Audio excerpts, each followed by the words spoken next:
Hello and welcome. This is NTA Tuesday Live and I'm Cyril Stober. It is the first Tuesday Live in the year 2017. Now, as Nigerians have entered the year 2017, they're full of hopes and aspirations for a better year where recession, joblessness, armed robbery, kidnapping, cattle rustling, corruption, and other forms of economic sabotage would be history. Now, this is because the year 2016, just gone, was one that started on a slow gear due to what is perceived as obstacles to the roadmap.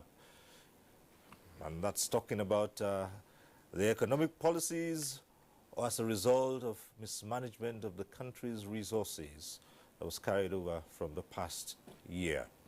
Now, the year 2016 was also a misunderstood year as Nigerians were slow in coming to terms with government's policies, especially in its efforts to recover stolen funds and give a face to the already ailing economy, the fight against insurgency and other crimes,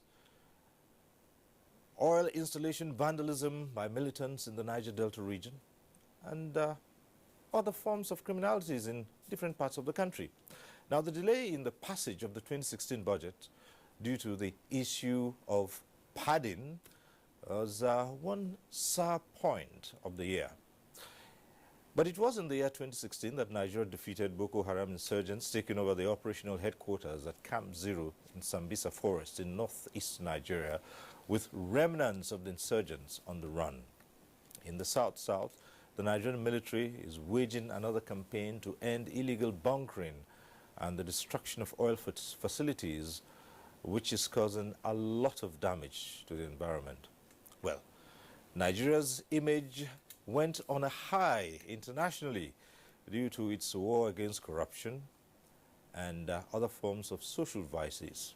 Now, in the area of agriculture, the country is boosting its production of rice and other agricultural produce, thus creating jobs for many Nigerians. It's a long list of advances. No wonder President Buhari, in his New Year message, called on Nigerians to come together in order to take Nigeria to a comfortable level of prosperity. Now, what should Nigerians do in that regard? What do we stand for in the promotion of law and order? Now, what about bringing an end to economic sabotage? Now, these are some of the questions we'll be raising tonight. And hopefully our panel of discussants will give us an insight into what should happen in the year 2017. But first, let's get to see this report by Timothy Yusuf. The new year for many is a time of celebration and stock-taking. It is a period that affords the leaders and the led an opportunity to look back and determine if they had done well and if things had gone as planned or whether to make changes going forward. It is in this context that the Buhari administration will be assessed today. According to many, a verdict was passed before the end of 2016. According to them, in spite of the obvious difficulties the administration had contended with before settling down for governance, President Muhammadu Buhari has been able to record some successes. One of the key achievements of the Muhammadu Buhari administration thus far is the overhaul of the top hierarchy of the military, which has led to a successful crushing of Boko Haram insurgency. President Muhammadu Buhari was recently presented with the Boko Haram terrorist flag captured by the military after the fall of Camp Zero, the strongest enclave of the insurgents in Sambisa Forest. We are on the path of a new Nigeria. Therefore, we should not allow the challenges that we are passing through to influence our decision and action. That is where people provoke situations that lead to violence. So we must do away with violence of all ramifications and promote the culture of peace. Waging a non-negotiable, unrelenting war against corruption is another area receiving the support of all Nigerians. Due to the president's no-nonsense personality, some level of discipline has been restored to various sectors of the country, especially the public sector. President Muhammadu Buhari's vow to significantly cut down the number of ministries, agencies and departments in the country has saved billions of naira The implementation of the Treasury Single Account TSA has successfully blocked leakages which enabled a giant leap in the fight against corruption. Nigeria's relationship with global powers, especially those of the West, was not too good prior to the inauguration of Muhammadu Buhari as the country's president. Leveraging on these successes, President Muhammadu Buhari, in his 2017 New Year message, has assured Nigerians of a more secure country in the period ahead, while urging public support for the security agencies, which applauded for a successful campaign against terrorism. The president said government is aware of some mistakes and wrongdoings in handling some issues, for instance, the affairs of IDPs, and assured that measures have been taken to correct those mistakes and punish the culprits. He called for support for efforts to end the current recession and grow the economy. The economy, I think the indices are now indicating a positive economic future for Nigeria. So I think believes that working collectively in the new year will help to right the wrongs of the past and ensure renewed economic, social and political development of the country. Everybody has to be on board. There shouldn't be any need where people will sabotage the system. They must allow the system operate to remedy what we met on ground. It was obvious that we were going to go into a recession because we literally didn't have enough money to run government. He stressed that in spite of the economic challenge, there are great opportunities to diversify and be self-reliant as a nation. In Abuja, Timothy Yusuf, NTA News. All right, that report sets the tone for tonight's discussion. We'll start off by introducing our guest to you. We'd like to welcome to this program Dr. Aliyu Sabi Abdullahi. He is the chairman of the Senate Committee on Media and Public Affairs. Senator, good to have you with us here today. Yeah, my pleasure, and good evening, Nigerians. Let me also welcome to this program Malam Garba Shehu, Senior Special Assistant on Media and Publicity to the President. Thanks for being here today. Thanks for having me. Right. I'd also like to welcome tonight Dr. Oke Ikechukwu, Executive Director, Development Academy. Thanks for being here tonight. Thanks. And also joining us tonight is Mr. Ayokunle Fagbemi, Executive Director, Center for Peace Building and Socioeconomic Resources Development. Kunle, it's good to see you. Thanks for having me. All right. As we always do every Tuesday, we acquaint you with the procedure. At the appropriate time, you can get to join in the discussion in the studio. The various platforms will be on your screen. We advise you take advantage of them. However, for those who will be calling in, as we always say, when your call gets through, do us a favor, turn down the volume of your TV. Just reduce the volume. And that's because we'd like to avoid the hurlback or echo. And once your call has been taken, we encourage you to just go straight to the point, make your comment or ask a question. Don't bother too much about the greetings. Now, the best way to know your call has been passed through, you'll see your name appearing on screen. Once your name is on screen, you know that your call has been passed through. So, and once that has happened, it's all right for you to just go ahead and make your comment or ask your question. So, welcome once again to Tuesday Live. Let's begin by looking at what the year 2016 entailed for all of us. Because here we are in 2017 looking ahead. Let's start with you, Senator. How would you describe 2016 generally? Well, thank you very much. I think to me, I want to say it's one eventful year that has set a foundation for growth in the country.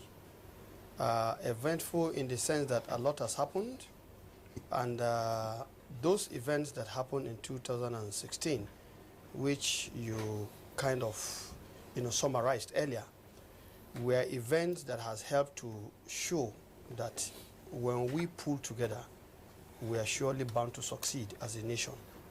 And I think to me, it's surely like laying a solid foundation for the country. And the resilience of Nigerians is one that has never been in doubt. And so to that extent, I think the success which we saw on the insurgency, crisis in the Northeast, where we're able to get to Camp Zero I think it's a very good ending for the year, and to me, that signifies the beginning of very, very good things to come for this country. All right. So many issues for 2016, the year that we saw to a close just a few days ago. But let's come to Amalan Garbashehu. 2016, how would you describe it?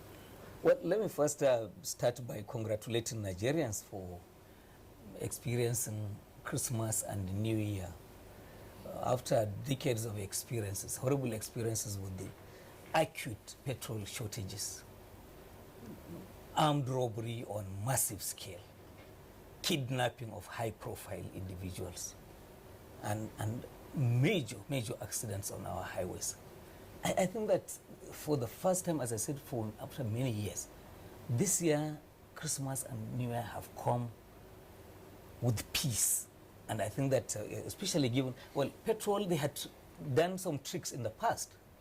They made the Lagos, Kaduna, and Abuja look good. For those of us who come from the hinterland, away from the major capitals, we know that really it's a time of hell. This is a good thing that has happened. I mean, the preface to the program had said quite a lot about the things that had been achieved. This is a year in which the government laid the foundations for the major projects that lie ahead. The policies that impelled Nigerians to change, to accept, to place a new government from the opposition in place. Major successes in security areas has been outlined. Major successes in the fight against corruption, and I'm sure we'll have the time to go into some of those details.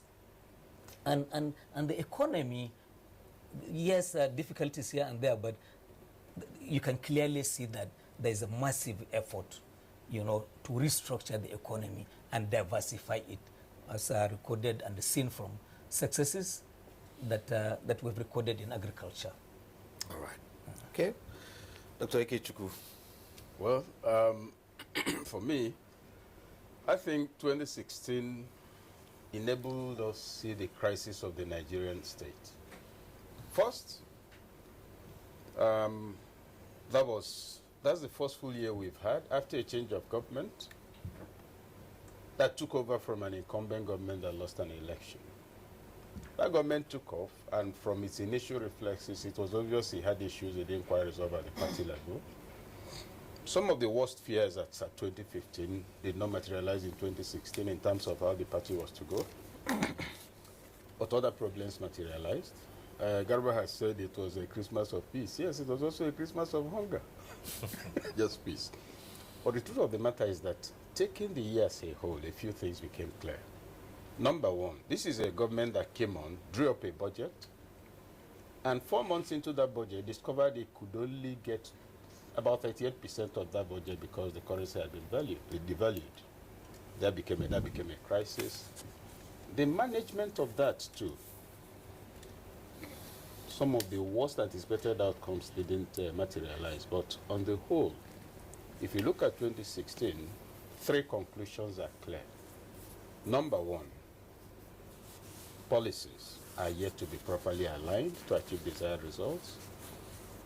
Number two, the political environment is still unstable and is not contrived, is not created by anybody other than the unresolved alliances. And number three, and finally, the state of the economy is such that even if you want to be productive, there's a crisis. At the level of access to materials to produce with, at the level of market in terms of what they will procure. Reference was made to agriculture. It's good news. Ebonyi went as far as banning imported rice, apparently because it claims to be producing enough. There's a bit coming from Anambra. These things wouldn't probably have happened if things didn't go back. But there's also something to do there. If indeed all the story about rice is true, and I think a substantial part of it is true, we should look at what the last Minister of Agriculture told us. Dr. Adeshina said we were going to be exporting rice, I think by 2016 or 17, to enable farmers get handset. I think it cost the country 2.2 billion or thereabouts. It became a matter of serious controversy where farmers were each given handsets so that when their fertilizer comes, nobody will pull a fast one on them. we must operate with a genuine concern for our national resources. Namely, if these claims are made, please give us an update and then build on it. So, in summary, 1960, what am I talking about? 2016 was a mixed bag. All right. Okay, Kole, also a mixed bag for you. Yeah, interestingly, it's not just a potpourri, but a melting pot of sorts that has allowed us to understand that we need to do a lot more in terms of political and civic education in the Nigerian state. There's a need for us to appreciate that governance is a continuum, but unfortunately, post the 2015 May 29 handing over, the new political actors were not able to transit from campaign mode into governance service delivery mode. And that ostensibly defined the year 2016.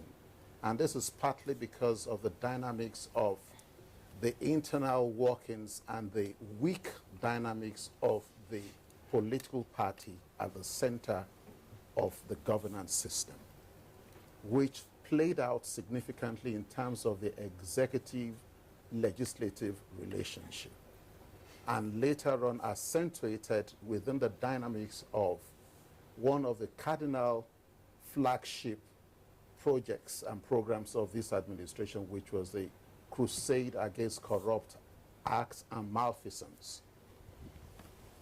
The antithesis frameworks that manifested during the year 2016 made us to understand that the governance information service system, management system, was slightly challenged. Challenged in the sense that government did not come out clear in terms of the economic realities. When we started having a minister say, oh, technically we were now here. Meanwhile, the Bureau of Statistics are given data with which an elementary economic student can easily decipher that this was where we were heading. That in itself gave us a little challenge, but later on in the course of the year, attempts were made to help us understand that we entered into stagflation. Stagflation led into recession, and we were able to start addressing issues correctly. At the political level, you will discover that the executive-NAS relations was unnecessarily stressed, particularly with the dynamics of Appropriation Act management, which led to the subject of what all of us have now gotten to understand as a new lexicon, and that is budget padding. Painfully, this took a toll, and I believe it affected the dynamics of the capacity of the Nigerian state to implement the appropriation meant for 2016. And I can only hope that with the extension that we are going to have that appropriation being in force till March 2017 should help us to manage that well. Another issue that has become very disturbing, even though we are glad to say we celebrated our Christmas with petrol available and people could move, is the Christmas bloodshed that occurred in southern Kaduna State, and the series of the challenges that we've had all over.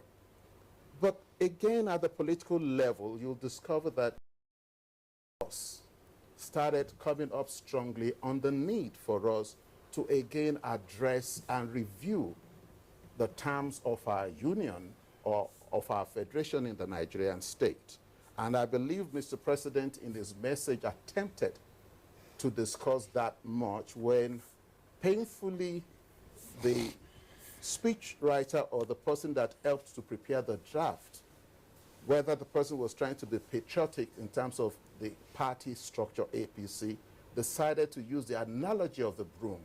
But unfortunately, that analogy in itself is a faulty analogy to utilize.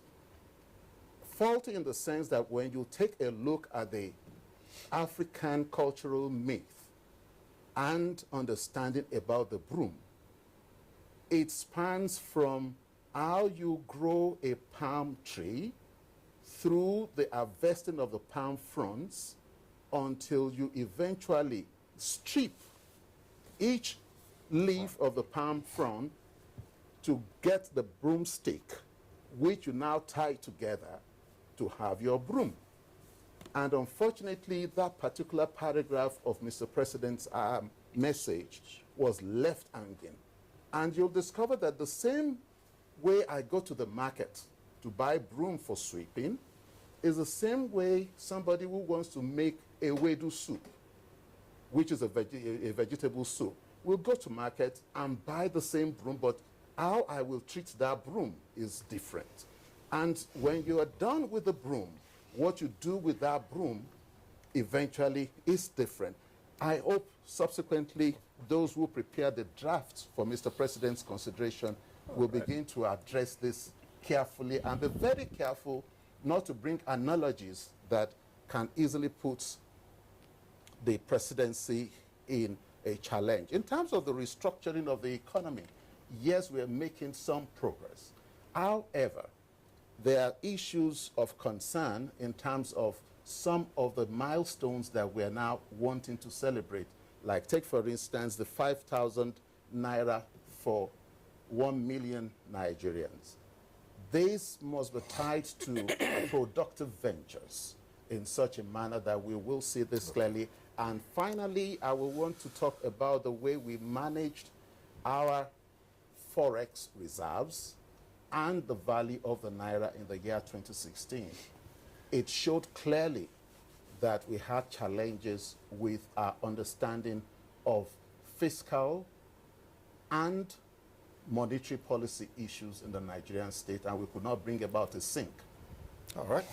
Thanks, colleague. Quite a comprehensive look at so many sectors. But I'd like for us, since we're reviewing what happened in 2016 with with the projection what might be in 2017, I'd like for us to take these different segments one after the other. Let's start with one of the biggest challenges that the country had in 2016, which had to do with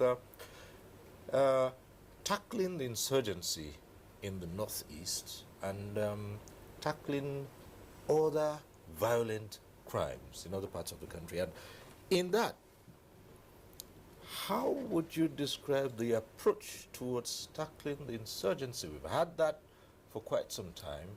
How did Nigeria fare in tackling that insurgency in the northeast particularly? What was the approach and how would you rate it? Well, thank you very much. I think in the first instance, let me say that the insurgency was one crisis that actually got Nigeria on its feet. And every part of this country, even if it is not the theater as in the northeast, everybody was having cause for concern because people hardly enjoying their sleep because of the series of bombings and the infiltration of the insurgents in various parts of the country. Now, what was very clear upon the takeoff of this government, even though earlier my brother here was talking about the transition from campaign mood to governance delivery was a little bit shaky.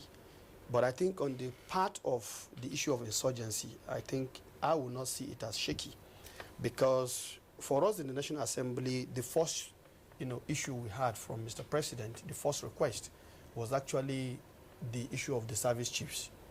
And I think when they were presented to us for confirmation, it was one assignment the National Assembly took very seriously, because we realized that, yes, Mr. President, we surely want to have service chiefs that we actually do the delivery. And at that time, if you remember, there was a deadline. And many people criticized that deadline. But then the deadline was actually like a kind of milestone to say, look, by so period, you should be able to, it's a target. And I think once you give somebody a target, he has every reason to want to work towards achieving that target.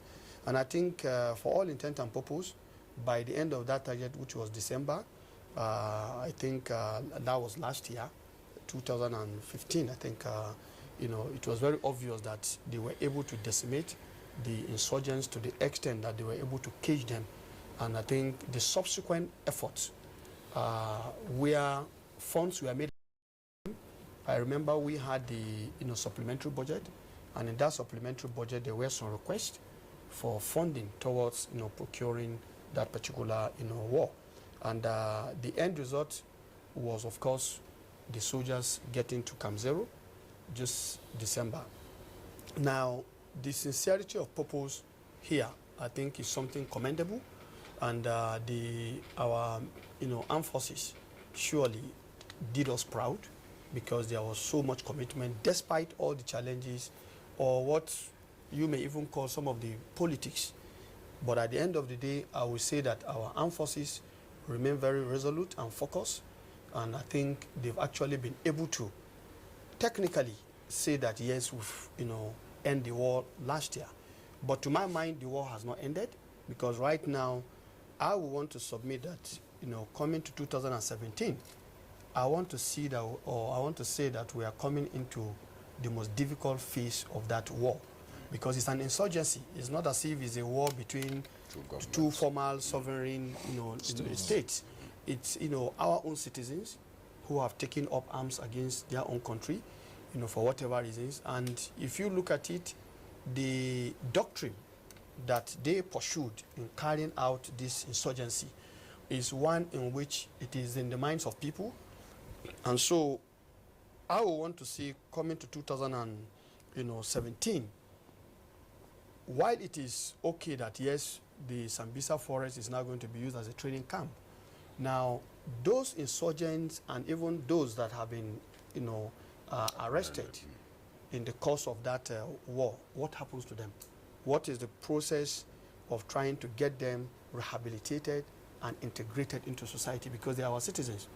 And if you look at the IDPs, the level of young boys and girls is disturbing. The number is in the range of 70,000, according to the Borno State government. And so if you look at going forward, these are the areas where I want to see a very robust social engineering process, where people will be involved in trying to find the ways and means to get all these affected people rehabilitated with some kind of debriefing, because you come to know that there was an element of indoctrination. And so you must be able to come up with a process where you get some experts, both from the religious side, from the socio-psychological side, so that they can actually work on these people to try to get them back to normalcy. And I think this is a very critical component, and especially the orphans of this war. If we take it lightly, we may be breeding another generation of insurgents 10 years, 20 years down the line. And I think it's very important that we don't ignore this. Okay, so we're staying with the issue of insurgency and efforts to put that insurgency down. And like the Senator has said, rehabilitating and bringing back citizens, and for those who have to answer for certain things that they did against the state. Well, it's very tempting not to ignore Kulef on two things. I will come back to that issue. One, that government throughout 2016 was on campaign mode, didn't know governance was in place. That's absolutely not correct. And then to say the analogy I have, well, we come from different cultures. A Hausa proverb, an African proverb, and I believe it exists in many cultures. If you take the broom, a single straw like this is easy to break. If you have a bundle, you can't break it. So I think there are bigger issues to talk about than really dwelling on this issue. You saw? And what did we find on the ground? You want us to continue building on the rot that was there, and then because government is a continuum, 50,000 ghost workers taking 13 billion naira every month, pensioners don't exist, 1.1 billion stolen every month, in the name of pension, and because government is a continuum, so close the books, turn the other cheek. No. That's not the point I was making, please. Okay, so I'm happy that we understand. We know with the analogy of the broom, that is presupposing that brooms are produced only from palm trees. Okay. Anyhow, so anyway, go back because the issue of the analogy of the broom is well, there are many the president has no. The president Yes. clearly understands that he came to office with a clear mandate on 3 key issues: fighting insecurity, in the belief that there cannot be progress, no country can develop without peace. And he has put everything into it. And I'm happy that the year ended on a high for the government, the capture of the Sambisa forest. You know that, as the senator said, Boko Haram is not over yet, but a lot of progress. Look at what is happening, Benue, Plateau, Nasarawa. This were the theaters of cattle rustling under these killings. I'm sorry about what is happening in southern Kaduna, and I should have cited it because it happened in the Christmas period. But it's a happy thing for the country that I say traditional rulers, the Bongon Jos, was in southern Kaduna lecturing people on how to build peace. How would southern Kaduna learn from our experience? So we're getting somewhere. You know, as I said, the Operation Python, which was ridiculed by a lot of critics on the social media, but ensured that the eastern part of the country, which celebrates Christmas the most, came and passed without major incidents. Even road accidents, another kind of accidents, you know, you see in some countries, you will declare national emergency if you add the numbers of people who die weekly. But this is a period that had come to pass without much of a, you know, so all of the things that are happening geared towards one thing. The president is determined to make this country safe and secure so that the foreign investments will come, they will set up, and they will create jobs for our own people. So we're making real progress in this regard. Right, Dr. Ikechukwu. Well, still on the matter of insurance security, you know, quite a number of people would just imagine that we'd wake up one morning and people would ask and say, what, was there ever anything called Boko Haram? But you know that there are countries in the world that have been under siege for upwards of 50 years. Yes. How did Nigeria fare in 2016? Well, in terms of the commitment to bringing an end to the insurgency as it was beginning to look like over the years? Well, what happened in 2016 is that, you know, Nigerians could see that the armed forces, the security agencies actually became a little more coordinated in their handling of the issues of insurgency. And that becoming a little more coordinated was probably because they got marching orders. We had a situation where troops shot at their own commander. You recall, and those boys were tried and they were to have been killed. What would make soldiers in the war front shoot at superior officers? So there was loss of discipline, there was lack of esprit de corps, there really wasn't, as one would say, fully organized onslaught with clear terrain analysis. I know where I'm going to. This is the kind of place it is, the kind of forces. Like some officers would tell you, the kind of machinery, military hardware that was coming from the Boko Haram side, the sound of it will make your heart collapse. And most of those boys were going without that. So you note and acknowledge that it's progress, no question about that. But the other point, of course, is that you're talking about asymmetrical warfare. Boko Haram could arise because the fabric of the society collapsed. The governments were not doing well. At the time, within the area, there was a lot of poverty, there was a lot of hunger. 3 presidential committees established that. And then people who were used for political purposes were also abandoned. And then all the other things, details of which don't matter here. But the essential point being, as the fabric collapsed, an alternative beliefs were being preached and without being challenged, some of it with incentives. The soldiers became part of the environment. Last, was it in August? Yeah, I think in August, we had a program in Bauchi. I remember when I was going for it, I was on phone with Commodore Yusuf, the head of Crisis Communication Center. we were discussing my arrival, and my friend who was there, he said, okay, you're going, what, did you say about you? I said, yes, we are going to have a training program for communication persons of all the security agencies connected with the crisis. He called a relation of mine for them to organize an issue and create something and make sure I don't travel to Bauchi the next day. He said, I mean, if you want to die, why not die where we can find your body? Now, the disposition of the Nigerian people is, this is no man's land. And people were dying. When you hear that a soldier has died, that is either somebody's father, brother, uncle, twin, sister, whatever. So all of it put together, yes, we congratulate the government in the what has happened so far, but to assume that Boko Haram has gone to sleep will be the greatest mistake this country will make. Remember, like the senator said, this is not a sovereign state. This is not an army that's fighting to survive. You have a large population of the insurgents desperate to die because of the indoctrination they've received. And so they are now scattered. The activity remains. And remember that for them, the Nigerian state is an affront. Boko Haram exists to subvert and ensure the non-existence of the Nigerian state. He wants to be an alternate state. So what am I saying with that? Sambisa Forest is taken over. The cells and pockets all over the country are not taken over. Even individuals who are so indoctrinated that they see themselves as, look, this is my life. They've become Boko Haram industries at the retail level. And so we'll use whoever their cousins. Two things for the government. Well done for taking over Sambisa Forest. But now you have so many things to worry about at a level that cannot be managed holistically. All right. The phone lines are open. We have a first caller from Niger, Mohammed, who's calling in. It's been on the line for quite a while. Mohammed, hello. Thanks for staying with us. Go ahead.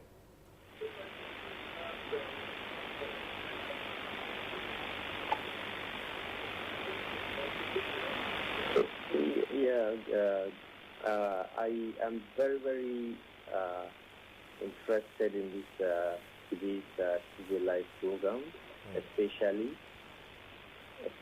when we have the executive and the legislative arms there sitting with us tonight.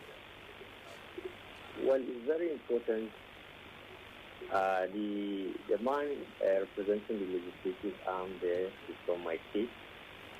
I must say I'm a little bit disappointed today with his submissions, because I was expecting to see the executive and the legislative coming together in order to achieve a common goal instead of bringing in politics in what are supposed to be the lifeline of the nation. You look at what is happening in the world today.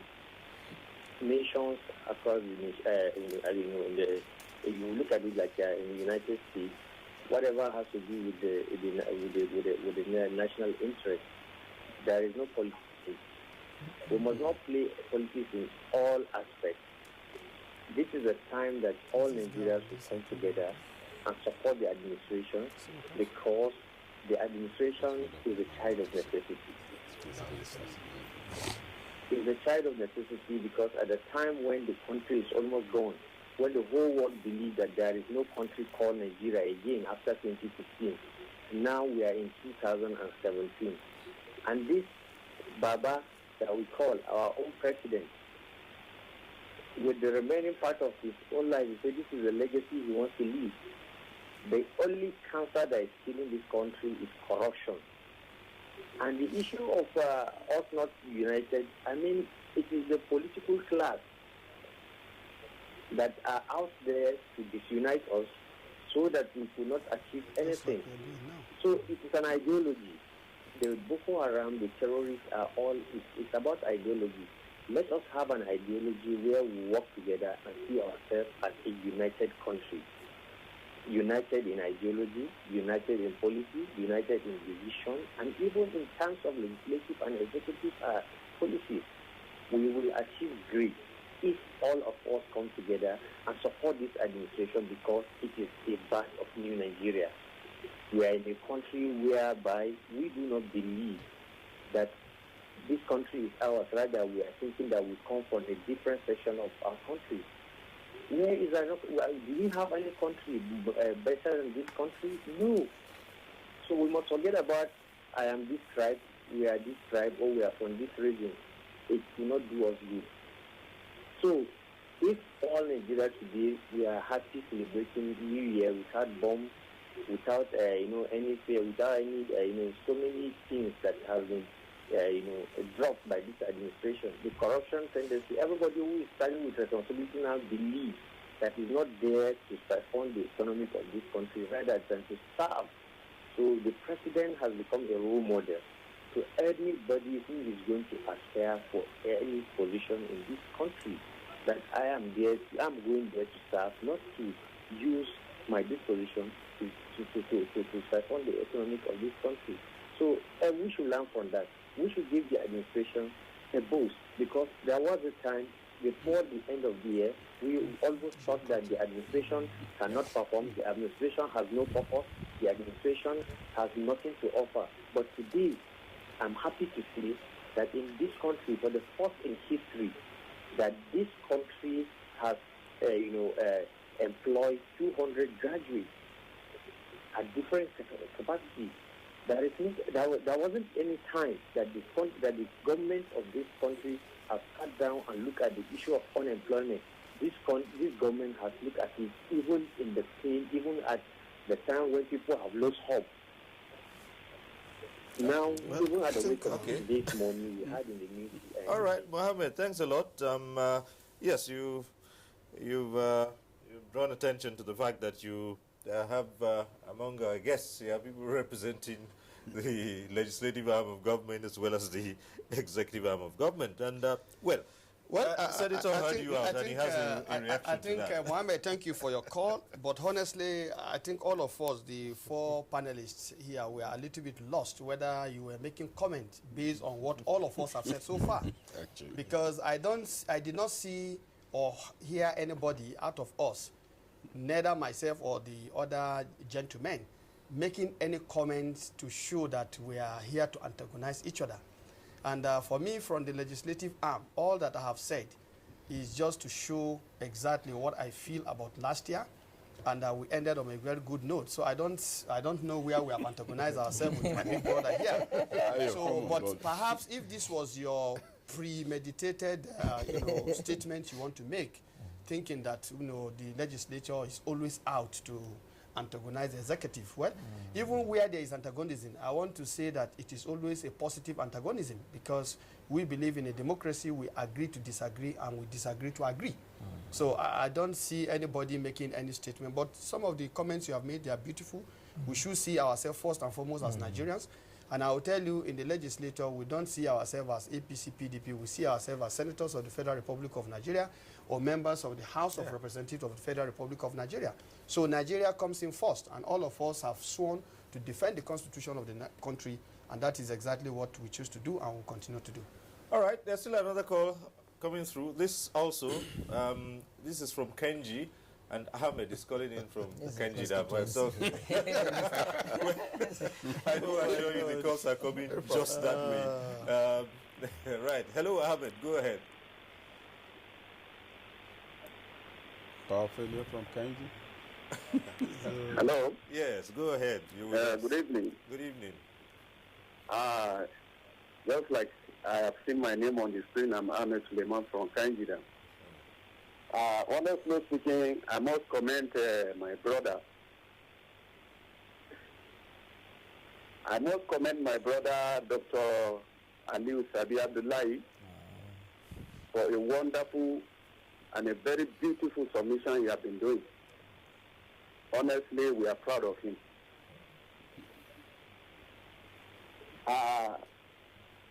Just like the issue of the security, honestly, the today government is doing its best, and they have done their best.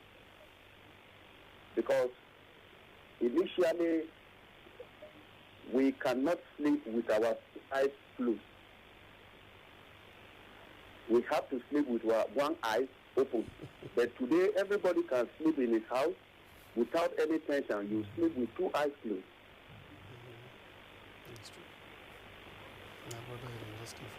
Just like in Abuja as a case study, we have the military, that is the land army. We also have the air force. I live in Wawa. When I'm going to Abuja, you have to pull your machine for some distance due to this security reason. But today, you see, we don't have such problems. Many children can go to school, their parents' mind will be at rest without thinking twice. Honestly, we need to commend this government for this wonderful job this government has done for us. I think in every nation, security is number one. Because if there's no security, issue of a bumper economy or whatever is zero. Because just like Mr. President may going around to see investors come into Nigeria, if the security is not stable, nobody will be willing to come and invest his money into any economy without security. So as such, honestly, my brother, doctor, well done, who's new. Okay. Also, my brother from my state again, Cyril Stober. I used to know you are also from Nigerian. Honestly, I thank you. Honestly, I thank you because I'm very impressed on the issue of this security because I'm taking it as a number one priority which every citizen in Nigeria owes Mr. President. And so the plot is not going to Mr. President alone. It's with all of his cabinet. Because without the rest other cabinet, we cannot get this. So thank you very much. All right. Thank you very much, Ahmed. Thanks for calling in. Well, I just quickly. Yes, sure. Quickly, I think we need to appreciate what has happened in terms of our national security and defense management architecture deployment. We came into 2016 moving from a nominal 7th division of the Nigerian Army to a full-fledged division of the Nigerian Army by proper definition within the confines of the military architecture. That we must put on the table. You will recall that hitherto the theater in question was covered by the 3rd Armored Division of the Nigerian Army, which incidentally was under the purview of the incumbent president when it was GOC 3D, based in Jos.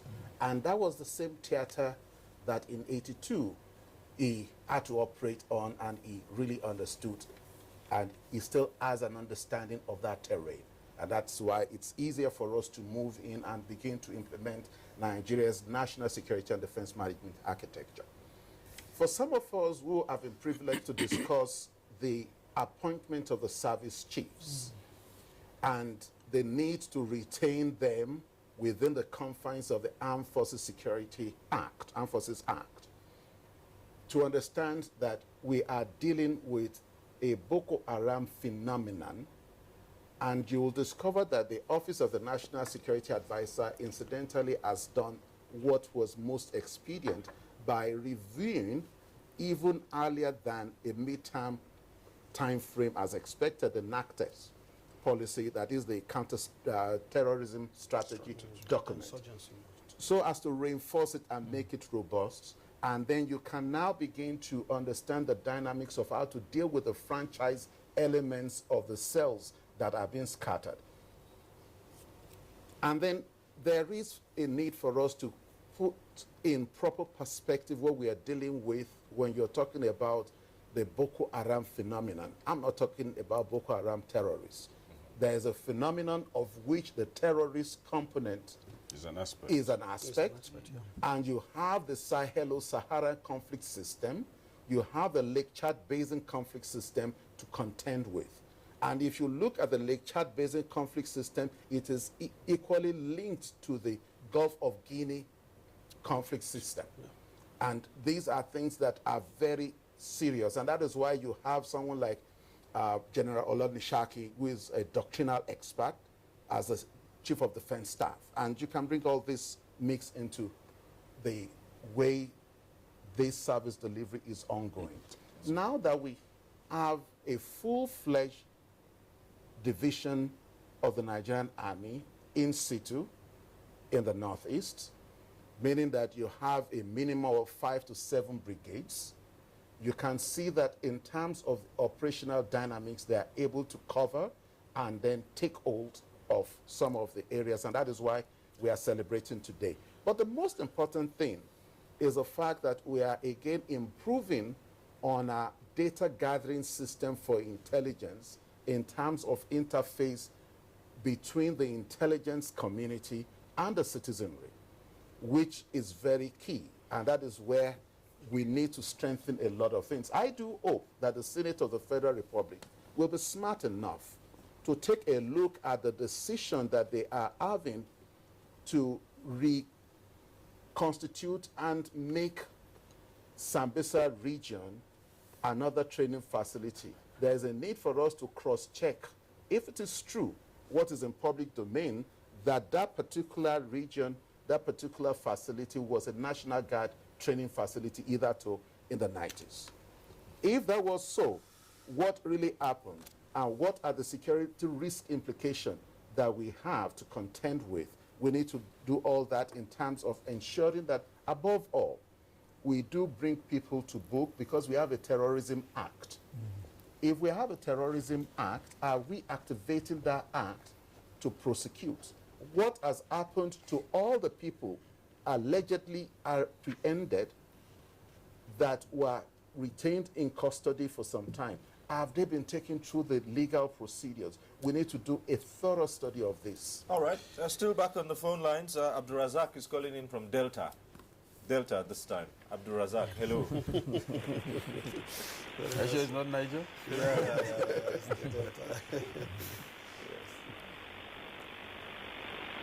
Hello, Abdurazak. Are you with us?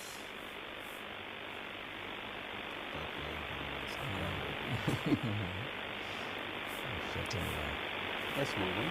Okay. Well, I think maybe let me just make one point to build on the last issues he has raised. Yes, I think the integrated and robust approach to the issues which you eloquently described is something that is worth commending. And I think, yes, Mr. President said, look, you have to be at the base of this crisis. No more, commandeering from afar. And I think that was something commendable. But I think the point I want to bring here is to say that in terms of the role of the citizen, I think we must not forget the civilian JTF. Because at a point in which, coming from the lackluster armed forces that was handling the case when the government came on board, during that period of transition, I think the civilian JTF saying that, look, it's like this case, we have to come and bail ourselves out, I think came up very strongly. And I think the momentum they gave in terms of the role they played helped the Nigerian military. And it's commendable also that I think some of them somehow, I think, were made to find their way into the armed forces, those of them that have very good... Still on the same point. Yeah, so okay, I think the point I want to make here is there is need to build on that interface, because like we have all agreed, they are now part of the society. Having relocated them by force out of Sambisa, not all of them were captured, some of them had escaped, and I think just recently we had even somebody was being, apprehended because a chairman of a local government was, hosting him, trying to hide him from. So I think this is just a pointer, so that at the end of the day, let's do more intelligence gathering. Let's look at stakeholder mapping, and let's try to see that there is a total, effort. Like, I think Dr. Oke was saying earlier, let us not think that the war is over. For me, this is the beginning of another kind of war. Just another element in all of this. The borders have collapsed up north, particularly northeast. There's a crisis of Libya, with people coming in. The Lake Chad itself has moved back more than 50 miles. Yeah. So villages are not what they were in the 60s, they're not what they were in the 70s. As the water is moving, the people are moving with it. And so indigenship has also become a little meaningless, actually, in some places. Yeah. So that you have an environment where you want to hold together, and part of the civilian population will not be able to understand what you're talking about. Okay. Also, values orientation issues. So, in sum, here is the military thing. There's some measure of success to it, except it fully integrates and puts in the forefront of all conversations respected power centers and individuals in those localities. The problem may just reemerge. Okay. Let's see if we still have John, who's calling in from Benue. Hello, John. Are you with us?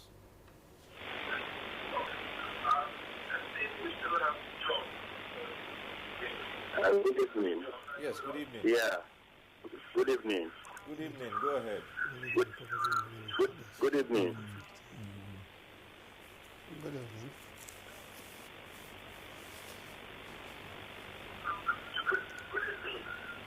Yes, John, go ahead. Your name is on screen, so go ahead. I appreciate what you people are doing in the studio. Hello? Oh, dear. Go I ahead. appreciate what you people are doing in the studio. Thank you. I like the topic. In fact, we have to...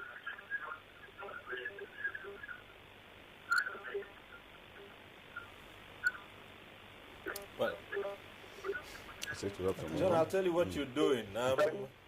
We explained this at the start of the program. Turn down the volume and just go ahead. It seems to me that you still have your volume high and you're listening to the hallback, listening to yourself. Well, thanks for calling in anyway. We believe that you would call back, and this time you would turn down the volume of your TV set. But we just got a couple of minutes to taking a break now, and I'd want us to turn our attention. Well, yes, Sambisa has been taking over, and like all the guests here have mentioned, elements of the insurgents have found their way into society generally, and there'd be need to keep track of them. But again, I'd want us to look at what that means for the Northeast, which has been under siege for so long. How would the country be expected to deal with the issues of the Northeast in terms of its economy and other factors, now that trying to bring back? Well, I think the issue is, let's look at it from the angle of food security, for example. The Northeast is definitely one of the food bed also of this country, especially when you look at commodities like cowpea, which we popularly call beans. When you look at things like groundnut, when you even look at even things like incidentally even things like soybeans, because at the margins of some of the states, soybeans is being produced. And then if you look at livestock and fisheries, now what you will see is that, of course, for the past 3 years, the level of farming activities in those areas have practically collapsed. And I think if we need to do anything, then there must be quick mop-up operations, so that areas where we know these insurgencies have passed, and I think the military is doing that, but we need to step that up, so that from now till the next rainy season, efforts should be made to begin to get citizens from these areas to get back to their locations, and those that have less danger or even no danger should be encouraged to go back to the farms. And this is going to be a very Herculean task, but I believe where there's commitment and concerted effort, it is doable. But what is worrisome, I think, is the IDPs. And we cannot just rush into the aspect of the IDPs, because so many people have run back to the IDP camps. There is need for us to properly do some due diligence in terms of profiling who is who, and the orphans. Like I mentioned earlier, from the Borno State statistics, I think it's about 70,000 orphans, and this number is quite scary. That is a whole generation, and we must do something about it. And my take here is, it must be something deliberately planned and executed by the Borno State government, seeking support also from the federal government. Okay. Because if this is done, the present scenario where NGOs, everybody is there head over heels, trying to get attention, trying to justify the funding coming from their sponsors and whatnot, honestly, to me, is not healthy. We must go in there and clean up the system. Just today, I got information because I have an in-law, who is Maiduguri, and my brother-in-law came and said he's so worried about the number of NGOs. He said almost every street is taken over by different categories of NGOs, giving all kinds of, manners of support. And what scares me is he told me of an experience that there is some drugs that are being given to people. And when they begin to take this drug, for him, their experience is that when he started taking the drug, he noticed that he was losing weight. And what did they call it? The security man in the house also was taking the same, and he was losing weight. So he told him, stop it. And when he stopped, he now saw that there is improvement. Now, what is the message here? It means some people are doing certain things that may be shady. We don't even know what it is, maybe expired drugs, just trying to take undue advantage of the present situation or chaotic situation. So I think we must really step in there and sanitize what is happening so that at the end of the day, there is better coordination. And I think the National Assembly has risen to this occasion. We are amending the refugee law to include the IDP, because you talk about refugee, which is more or less like an international dimension, but the IDP issue now is now being, the law governing refugee is being amended to accommodate displaced persons and so on and so forth. So I think this is... all right, we'll take a short break here. When we return, our other guests will comment on the same subject that Senator Abdullahi has been talking about. So stay with us on Tuesday Live. We'll be back shortly. Nigerians, our fearless officers and men of the Nigerian military are winning the war against Boko Haram. Today, all occupied territories have been recovered and Boko Haram has been degraded. Our affected brothers and sisters are getting their lives back. However, they are now after you and me. In our mosques, churches, schools, motor parks, markets, entertainment centers, and public gatherings. Be vigilant. Be security conscious.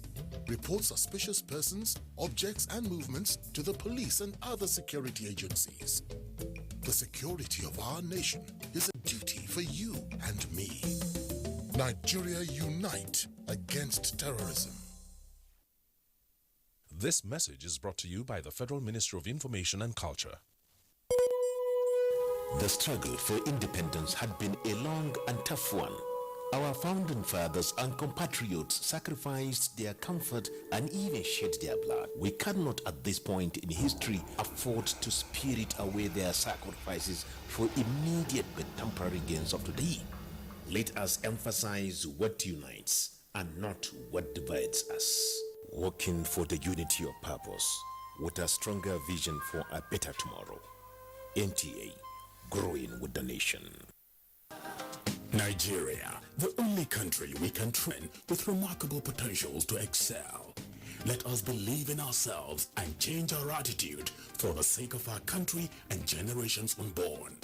Let us revive our cultural values, which are our essence as a nation. Let us renew the spirit of patriotism and hope in our dear country. Do not take or give bribe. Be punctual always. No more African time. We can't expect to be global citizens and operate on African time. Join the queue. Insist that people are attended to on a first-come basis, no matter who they are or where they come from.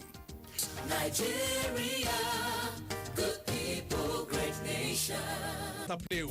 Make you report any crooked person, object, or wakajube movement to police and security agent demo. The security of our nation now work for all of us, plus including me and you.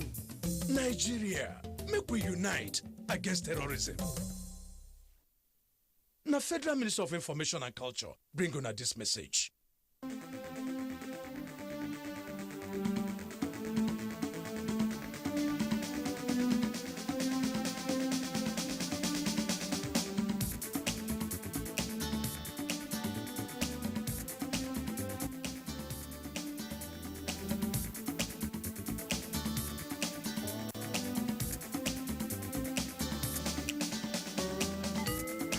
NTA Tuesday Live, a network issue-oriented innovation talk show.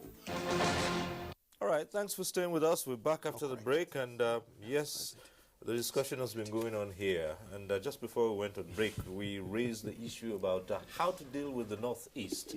And let's turn to Alan Garba-Shehu now to give us perspective on that. Well, the happy turn of events, the capture of Sambisa and, the reading of all of the states of Boko Haram is pleasant, but, it has also come with a number of challenges. It has opened up the place for the first time for the whole world to see what has become of those captured territories. This is a country that was getting an award for, wiping out polio, for instance. And now we're now back all over again, because when they opened up the place, they found that, no, the country still has polio. Before this time, we were one of only 2 countries that were on the black book of polio. So that's just one issue. And the nutrition has been a problem for many states in the north, but it's massive in those areas. Infrastructure have been damaged. No schools, hospitals, markets, places of worship, even the roads. So therefore, as people are celebrating the return to their own communities, they go to find that they don't have clinics to go to. There are no schools for their children to go. So it's an enormous challenge. And I must say that it's beyond the capacity of the state government and even the budgeting system of the government of Nigeria. So therefore, yes, there is a need for massive international support. We need to have all of these things coming in. A lot of promises are being given, but these promises are not being matched with action. But there's a serious problem. Hunger is threatening to take people to kill in hundreds of thousands of people. And the world cannot just fold their arms and watch this country go down that road. Well, my concern is the broad conceptual framework with which this matter is being tackled. 3 years down, people have been out of their residences. Read desertification has occurred. Places that used to be farms have all dried out as we speak. Local economies have not only collapsed but disappeared. There were people who just survived by planting sugar canes. They've all disappeared. So the framework of thinking is, if we get money and we get some donor support, we'll rehabilitate the Northeast. No. If you're moving the people back, what are you moving them back to? They have no farms anymore. In the last 3 years, they've returned to barbarism, where the thinking at every moment is, what do I eat next? The other person is not a person, is a potential meal or somebody you might need to eliminate in order to increase your take. So I think that while we talk about all of this, let us note that reclamation of the land will become an issue. Namely, it's now a desert. It's not known for high water tables. Water was always scarce. Now you leave the small patches that were green, fallow for 3 years. It's all dried out. The problem is monumental. Then at the level of values, of course, the usual conception of it is, oh, government, they will come make speeches. It's more serious than that. They will need social workers. It's not about spending, but a breakdown of daily activities. If you say we need to rehabilitate, draw up a calendar per day, this is what will happen. Identify heads of households and take them through a conversation. Identify their spouses, take them through a conversation. That's where you begin to isolate groups that will coalesce. If Cyril is head of a household and he has a total of 5 in his family or 11 in his family, he must have friends who respect him. And so you see that a small center coalesces around him, pulling 21 people out of the mass. That must be done. It's a lot of patient, long work. And the framework with which you're approaching the Northeast is nowhere near this perception. Okay, let's quickly take this call from Lagos and we'll come to Kuni. Mohammed, calling in from Lagos. Hello.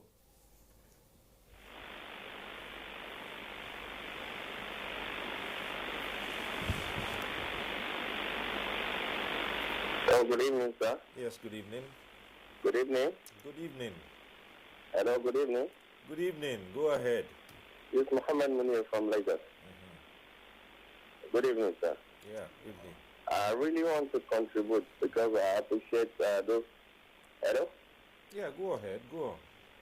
I'm trying to contribute because the issue of Sambisa Forest and the whole thing around there is very disheartening. We don't like it as Nigerians. Please, the stakeholders to try and do something because our brothers are dying there. Please, Nigerians, please, thank you.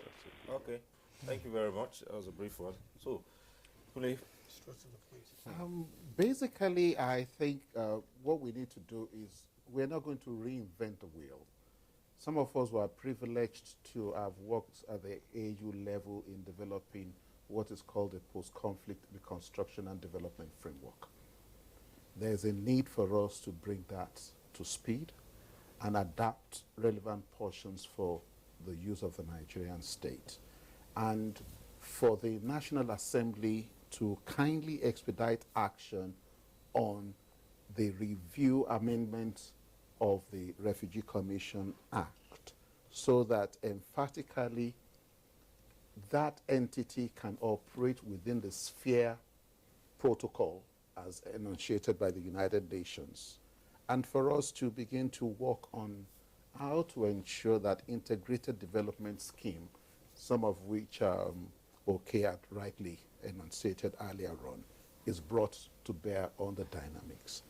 But more interestingly is the fact that the human security dimension of what we are dealing with in the Northeast is such that we must be very careful with it, because there is the tendency for us to have a mirror manifestation of what we've encountered in the Northeast resurface in other parts of the Nigerian state. How do I mean? Suddenly, because of the governance service delivery failure of yesteryears in the Northeast, we had a security breach that all of us have had to contend with. And now suddenly we have a massive attention and pumping of resources, international donor funding, civil society organizations, NGOs falling head over heels on the other to operate in that domain, and it becomes a subject of national discourse. There is a major challenge that if we do not handle it carefully, we may end up having a mirror in another part of the country. What we again do with some of the individuals that have been found culpable is of significant importance to us. Because if you do not bring about sanctions, if you do not apply those legal and policy frameworks that are clear, we will have crisis on our hands in the future. More so that we are dealing with value-based dynamics. The final thing that we need to work on is how to ensure that in terms of utilizing the land space that we have there, we need to consider this agriculture revolution that we are interested in. And there are two aspects. The livestock farming, which involves, one, you having the animals and then the aquatic component. Yes, Lake Chad has receded, but there are other dynamics, and I'm aware that there is an attempt and the discussion that is ongoing at the continental level for water transfer back to Lake Chad. We need to see how that fits into our organic dynamics of managing this system. We need to, again, revisit the Green Wall project and see how this will manifest clearly. And then we must understand that from that angle, legumes are very viable crops to be, that you can produce in that terrain. We must concentrate on doing that. And then we must have post-harvesting production facilities and processing facilities in place. That way we will be moving in the right direction. And we must make sure, emphatically, I plead with you, that we do not forget that the Northeast is just one of what we now celebrate as the 6 geopolitical zones. We must begin to put in place measures to ensure that we do not have this kind of crisis. And that is why for some of us, it is good that government is thinking of paying 5,000 naira to the indigent and less privileged individuals, and you're targeting 1 million persons. This must be tied to some measure of productive capacity. Okay, well, we'll move to another aspect of. Oh well, we have a caller on the line, and just before we move. Okay. A plea to him. He said he's pleading. Please, All I'm right. pleading with him. Take that your, you know me, Kunle, I'm about results. Take that your post-conflict resolution document and have a meeting with Senator. All right. Let him fine. talk his colleagues. I believe we have another caller Okay. on the line just before we move to another sector of what we're reviewing and projecting tonight. This one, well, is also from Niger State. Abdullahi calling from Mina. Hello. Hello. Yes.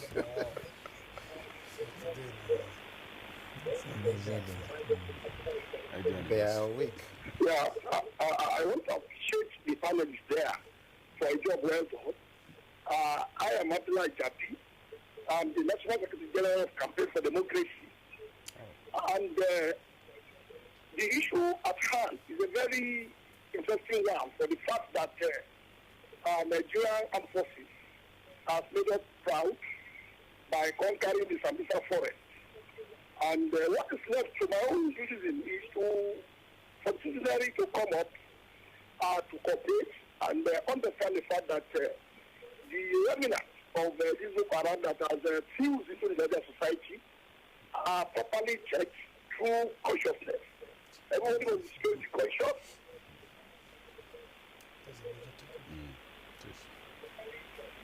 It's okay. He's made his point, actually.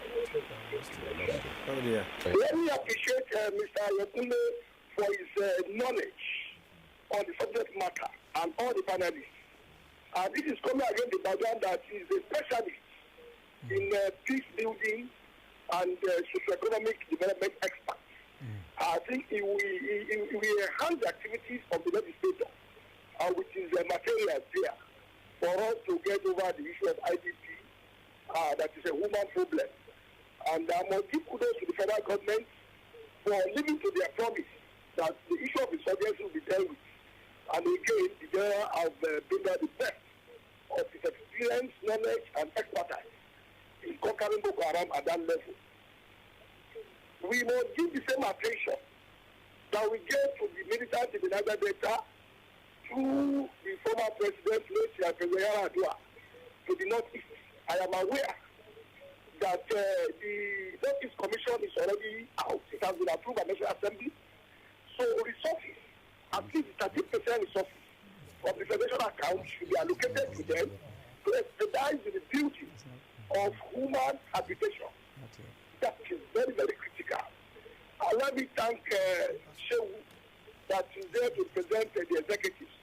He needs to communicate with Nigerian citizens on what the government is doing day by day account on how those issues will be resolved. It is unfortunate that the occurrence of secretarial violence in Kaduna, southern Kaduna, is a very big challenge. We have similar upsort of security breach in Niger, in those local governments. And those are not good experience of times. So we want to make sure that we appeal to the sensibility of Nigerians. And then Mr. President will be coming up with a very good, robust social intervention program like we have in SIP that will eliminate and mitigate the issue of hunger and corruption in the society. God bless the Republic of Nigeria. God bless the panelists. And we will be doing our best as civil society organizations to ensure that we contribute our quota to the issue of resolving the human element problem in the Northeast and other parts of Nigeria. Thank you very much for the audience and opportunity. Right. Thank you, Abdullahi. Well, again, one of the challenges Nigeria had to deal with in 2016 was the issue of corruption, and we've heard this mentioned over and over again, so many of the callers, and so many people have said, yes, the damage that corruption had done to Nigeria was of such magnitude that it needed to be tackled head on. In 2016, what did we see? with the government and the anti-corruption war, and what are the projections for 2017? Well, thank you very much. I think first let me say that the government actually, in campaigning, our party was very emphatic that I think my brother here took that issue, but he mentioned only one, which was insecurity, corruption, and economy. I think these were the three core issues that our party actually emphasized on, which Mr. President promised we're going to tackle. Now, for me, I think from the National Assembly perspective, we have a legislative agenda. And one of the core areas we have identified is to support government effort in fighting corruption. Now, our understanding here is corruption is a systemic problem. And so if you want to tackle corruption, you must begin to look at it from the institutional framework. And I think this is where we as legislators have a very core role to play. And at the same time, looking at the element of oversight, which is one of the core mandates of the National Assembly. So on this note, let me say that we have resolved to support the strengthening of all the anti-corruption agencies. We're looking at their laws, areas where there are weaknesses that we need to make sure they are strengthened, and at the same time they are funding. And I think we have made some suggestions here, even though because of the crisis of the of our leadership crisis, a number of things were mixed up, and so most of the efforts from the National Assembly seems to be tainted. But I must say, as a senator of the Federal Republic of Nigeria, I'm convinced beyond reasonable doubt that the 8th National Assembly and the 8th Senate in particular definitely we meant very, very well in terms of what we want to do. In many occasions, the Senate President has said the pockets of issues of corruption that we have seen, if we have been thoroughly alive to our responsibility of oversight, we should have been able to pinpoint some of these issues. And I think that explains why, for example, the issue of the TSA, it was because of our oversight we now saw that, look, it's a very good policy, but some people were eating too much and ripping government off. And I think we went into that and we were able to save government no less than 5 billion. And then, of course, the last controversial one, which has to do with the issue of the Northeast, the IDPs, where we definitely stumbled on some high-level personalities of this government, no less than the SGF being involved or fingered in corrupt practices. Yeah, because definitely, you see, what is important is this. This is a government that surely has shown all conviction, because the head of this government, President Muhammadu Buhari, is known to be incorruptible, is known to have one of the highest integrity levels of our own citizens. And so what we saw was something very disturbing. And I think in many instances, this and some other aspects are seen as the litmus test, which must be dealt with. So for me, I think the National Assembly has committed to ensuring that we do all we can to really help government to stop corruption. All right. Just before we bring in the SSC on this, let's take this call from Adama. It's coming from Dogara. It's calling in from Adama. Dogara, hello.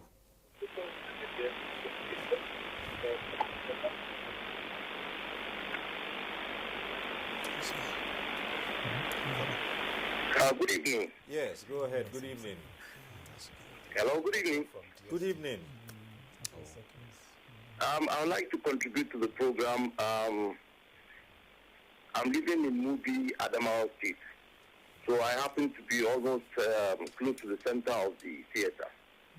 Now, the unfortunate thing about this war against Boko Haram has been that those of us that live and those of us that ran out of our homes when the Boko Haram insurgents came into Mubi, is that we lost hope in government. Because before Boko Haram came into Mubi, a day before that, those that had privilege of knowing people in the military were reliably informed that they should leave town before 6 in the morning the next day that Boko Haram insurgents are coming to town. And by the time we woke up in the morning, we found out that soldiers were running out of town on foot, in vehicles. It was a chaos. Soldiers were running on their foot, begging us for lifts for those of us that left town early enough. So you see, when the military starts losing confidence in its leadership, it's not because they just became stubborn. It's because the actions that were coming. Then I spoke to some military men. You cannot shoot at a Boko Haram man except if you get clearance from Abuja. What kind of war was that? We ran out of town with soldiers running on foot. People died. And at the end of the day, now we say we are still fighting the war. Agreed. We have reached another phase. Thank God for the government of the day. They have risen to the occasion. But, sir, we almost killed our military because of that. And it came from the echelon of the hierarchy, the top hierarchy of the military. They know what war is, and they were not ready to fight it. And that is how the military almost came to a death, in fact, to a complete death. Because without should I say, respect for the generals at the top, you send an ordinary non-ranking officer, what do you call it, non-commissioned officer, to the field. You don't give him enough ammunition. He goes there, he loses some of his colleagues, and he comes. You don't expect him to respect you. You send him to be killed. So even as we are talking now, there is improvement. But when we say now we are fighting the war, the military went into Sabisa. Thank God. They have gone to the headquarters. What about the surrounding villages that are suffering from insurgents that are not more than 10 kilometers away from the main route? The military has not gone into the forest because the area is very wide. And these people have relatives that are still taking care of them. I'm telling you firsthand because I live here. Now, if you say you want people to go back to their communities, how do they go back? Just today, there is a report. Bulak was attacked. Thank God it was successfully repelled by the military. But now, the people living in the various villages around there, how do you expect them to go back? When these boys are still hanging around, they are still lurking around. We say we want to rehabilitate the Northeast. Thank God. The money is there. But we're using top-bottom approach, not bottom-top approach. Have you sat down with the stakeholders, the ordinary man, to ask him, what is your problem? You sit down and diagnose a problem and you say, this is what he needs. But have you asked him what he needs? It's a question that we have to ask ourselves. So then some of our discussants on the panel have already pointed this out. We need to really look at this thing holistically, because when you say you are coming with houses, you're coming with roads, you're coming with food, you give me food for how many days, sir? How many days will I survive on the food? So now I go back. I don't have a farmland. We are predominantly farmers. This thing is seasonal. You give me food for 10 days. I go back after finishing the food. What do I survive on? So these are problems that are on ground. You want to rebuild my house. How do you give me zinc? For the past 2 years, I've not been earning income. You give me zinc. What will I do with zinc? I will sell it. You come, you give me some items of food that is not a normal food. Indomie, for God's sake. And then what do you do with it? You sell it. The IDBs are selling their rice to survive. So, sir, there has to be a concrete approach to this matter. It's not just sitting there with committees. It's going down to talk to the ordinary man. NGOs are making a key of a profit out of people's misery. Different types of NGOs. Everybody coming in to give assistance. I've entered the hospital. I've seen programs initiated by NGOs. These so-called programs are not even in the places where we have IDPs. Currently, there is good business going on in Mubi. Why? Because Mubi has come back and is now, in fact, doing very well. But the question is, what about the surrounding villages that, in fact, they don't have anything, they can't go to their farm. So that is my humble contribution to that aspect. I don't want to talk too much because even at the corruption stance, we have to look at it again. You don't take a director in Abuja who earns how much, and you are telling him that he should not be corrupt. He's paying for his children's school fees. What is the minimum school fees in Abuja? And you say he shouldn't be corrupt. You take a brigadier general, give him a duplex, send him on a course to South America, Turkey, New York. He comes back, and you want him to live an ordinary life. How much is his salary, sir? He's taking his children and his wife abroad.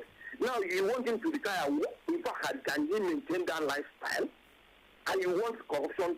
You can't flog corruption like that. You have to look at it even from the ordinary man, the ordinary civil servant. You are talking of minimum wage. Okay. All right. Thank you very much, Dogara. Very powerful. It ties up with what we've been talking about, and we're coming to you for your comments. And you can also wrap up with what the last scholar, Dogara, the issues is raised as well, because he also touched on the anti-corruption. I think that I respect his views. The narrative is very touching. And I must say that some of it also goes back to,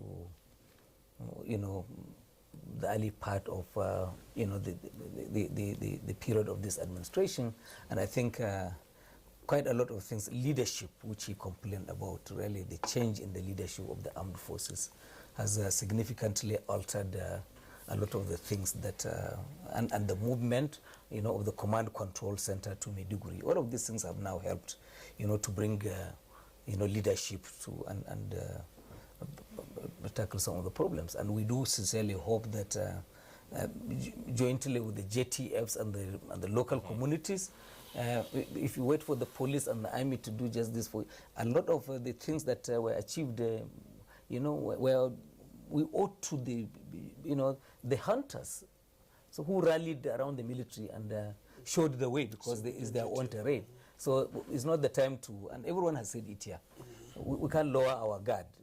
We have to be a part of the process. And talking about the issue of corruption, which we were on before his call came in, I think the important takeaways from my own point of view for the year 2016 include the fact that even though it came towards the end of the year, the whistleblower protection policy, which the government has announced, a lot of the things that happen in terms of corruption, it's not possible for one person to execute the entire process of stealing, say, $1 billion by himself. There must be some clerk there or driver or whoever is involved, lower level people who easily are fired once they are. And this thing about giving them protection and the incentivization, the incentivization of the reportage, and the fact that you are able to get between 1 to 5% of the proceeds of whatever is there. I think that's a significant milestone. As you move around the city now in Abuja, you see that a number of government agencies are moving out from rented quarters and moving into quarters that have been confiscated by corrupt individuals. I think that's important for the country. When he read the national budget in December, the president said that 280 billion naira would be used to fund the 2017 budget from proceeds, of corruption, which is really also significant. And he cited the TSA issue. It has helped significantly. Now, as we move into the new year, that the president's directive is that all of the elements, anybody drawing salaries in the country must now be on the IPP as, the biometric registration, which has been used in the detection of this massive, force of ghost workers. And overall, on the overall, I think that the albatross for the war against corruption remains, the slow judicial process. The president will not alter that because he doesn't have the power under the Constitution to tamper with that. But I think that it should worry citizens of this country. Some of the cases go back to the President Obasanjo more than 10 years back now. How do they get to, perhaps if you bring up some of those cases, Witnesses may have died, or may have been moved if they were in Abuja here, probably moved to Calabar or Lagos, and you can't even trace them. I guess something has to change in this regard. All right. Well, back to the phone lines. We have Jega calling in from Kebbi. Hello, Jega. Go ahead. Hello, sir. Yes. Go ahead, please. Okay. I just want to talk about this civil life. Yes.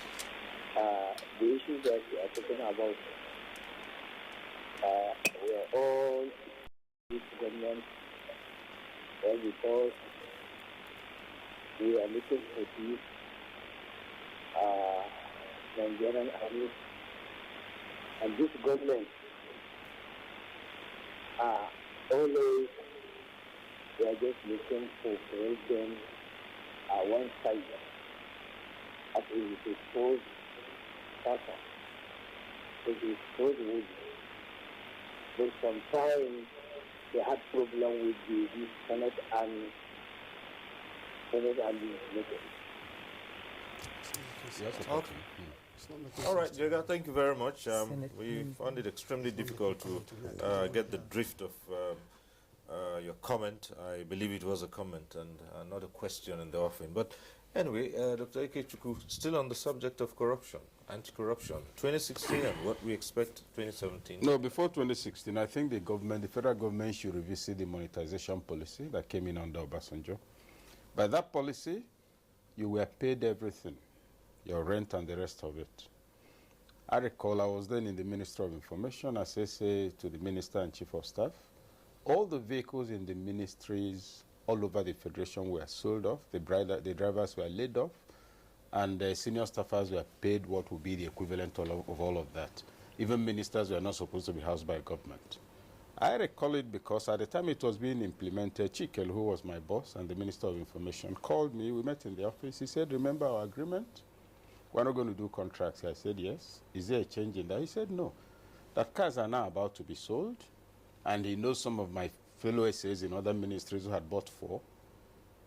He said, our policy here. Well, I said, but there are more people. You and I can go and buy cars. These people will never own cars in their lives. He said, exactly. Please, let us make sure the drivers are the ones who buy the cars. They were not enough. The drivers were matched 2 to a car. Now, the point is, that policy, was it reversed?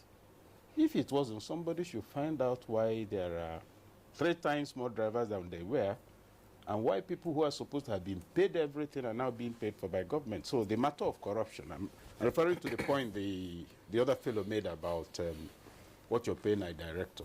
We put in policies, we take measures that will ensure good public administration, then we forget it.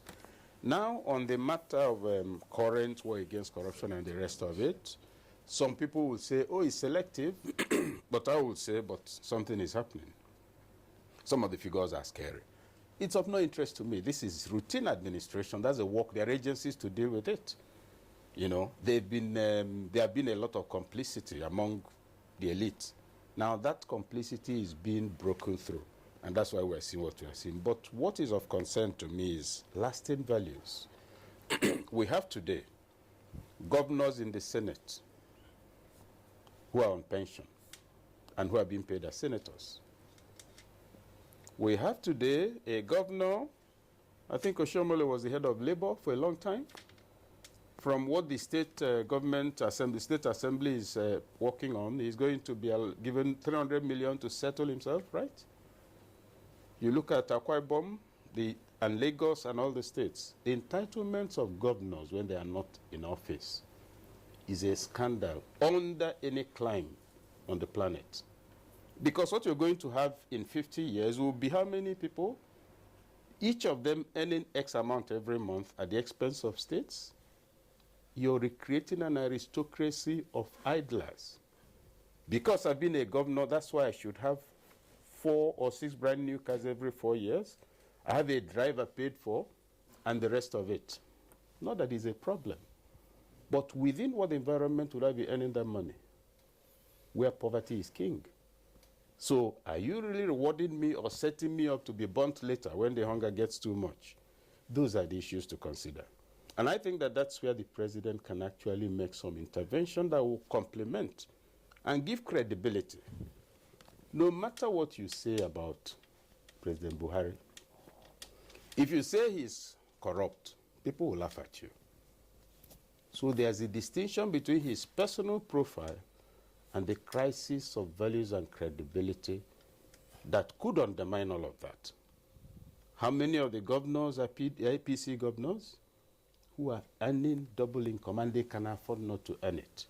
That's at the level of that kind of income. Then at the level of public administration, the cost can come down. And that's where I think it should happen. That namely, look, gentlemen, my fully elected officials, this cannot be right. Then let those who wouldn't set themselves up. So is in that area. And also, when we speak of corruption, corruption actually translates to distortion of values. If you have a pot of soup, I put sand in it, I've corrupted it. So let's not localize corruption only to stealing of public funds, which is financial corruption. Look at the national flag, the national coat of arms. In most states, it has yellow horses. Our national chargers are white. That's corruption of national symbols. They want, INEC uses a yellow horse, NAFDAC uses a yellow horse. You see, the head of state is a retired general of the Nigerian army. Symbols are critical to the identity and focus and target orientation of forces. So while we are doing the one of picking up people who have stolen funds, let's also think about national values. Restoration of the defining elements of a people that make us Nigerians. A call to the elite by a man who is not, so as they say, behaving like them. Gentlemen, this cannot be right. You settle me in a new house with 300 million, and I become the reference for young people who are growing up. Meanwhile, everybody there know I rigged to win the election. What kind of elite? What kind of role models are you recreating? The president has a more solemn duty in this regard. That actually would give sense and strength to any talk this government gives about corruption. Okay, let's take, this should be about our last caller tonight. Lagos. Mike is calling in from Lagos. Hello, Mike. Well, Mike seems to have lost the call there, so let's wrap up with the anti-corruption war. In the presidential message for the new year 2017, the president has alluded to the fact that the anti-corruption drive will be all-inclusive. And I want to believe in. And I do hope that those who are saddled with the responsibilities of helping to translate presidential directives will do the needful. And what are the needful that we need to begin to work on? One, it is becoming clear to us that the crusade, fight, war against corruption cannot be fought or achieved through sensational media blitz. We need to be systematic in our approach. We need to have a methodology that is detailed and pragmatic, for it is empirical. How do we mean? We need to now put in place caveat emptor, which are already contained in policy and legal frameworks that are available. How do I mean? You have the civil service rules and regulations, which govern public servants in terms of who does what and how that is sanctioned. There is a need for us to get the head of service and the secretary to the government of the federation and the chief of staff in the presidency to begin to emphatically implement the provisions of the civil service rules and regulations. Equally, the financial rules and regulation is another serious document, and then the Procurement Act must be implemented to the letter. And we need to plead and encourage the Presidential Advisory Committee to kindly stay at the level of advisory and behind the curtains, instead of coming too often to the public glare and becoming combative. That way, we will be in a position to truly and genuinely identify the misconducts that have culminated in most of these financial crimes. Because when you take a look at the financial crimes that we are dealing with, to prove them or to successfully prosecute through the law courts, you have to go through litigations, and these are subject to appeals. Within the Nigerian state, you have 3 levels of appeal. If you move away from the High Court, you go to the Court of Appeal. If you're not too careful, some of it is referred back to the High Court, and then you go back to the Court of Appeal, and you end up at the Supreme Court. For the monies that have been taken out of the shores of the Nigerian state, you will need to lodge with them the instrument of the verdict of the court. And then these will now go through another processing, judicial processing in their own jurisdiction. And that is why it looks as if we're not making progress. And you will recall that General Sani Abacha, head of state, commander-in-chief, died in the year 1998. How many years ago, 19 years ago, we are still talking about the Abacha loot, and we are yet to successfully repatriate all this. So we must be mindful of this. What do? There may be need for the presidency to consider a corruption proceeds for development framework. How do I mean?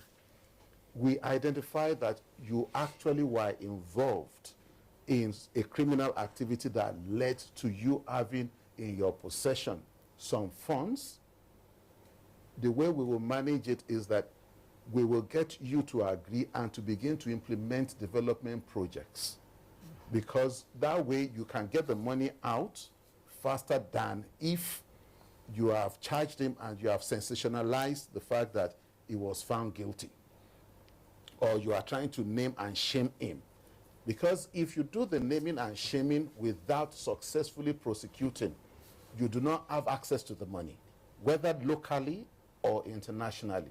These are novel ways of working on this.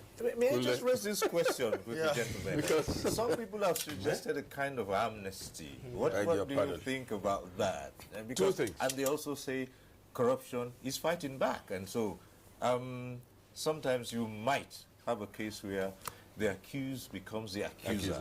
2 things. Number 1, it's true, corruption is fighting back. It's natural.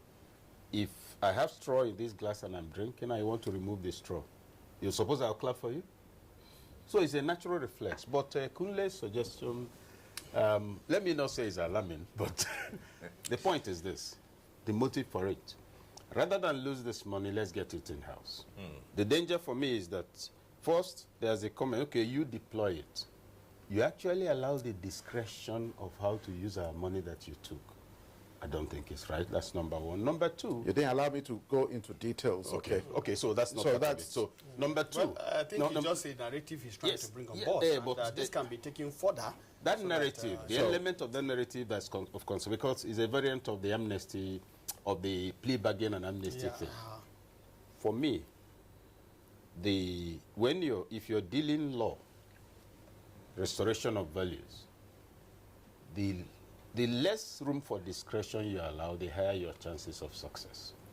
Because you're going to have a couple of big boys and girls who have made a lot of money, who have agreed, to deploy some of it. So my concern is at the level of how would this come across as a policy initiative? It will look like complicity, with all due. But I think, to me, there are 2 very important points I would like to make 1 or 2 comments on.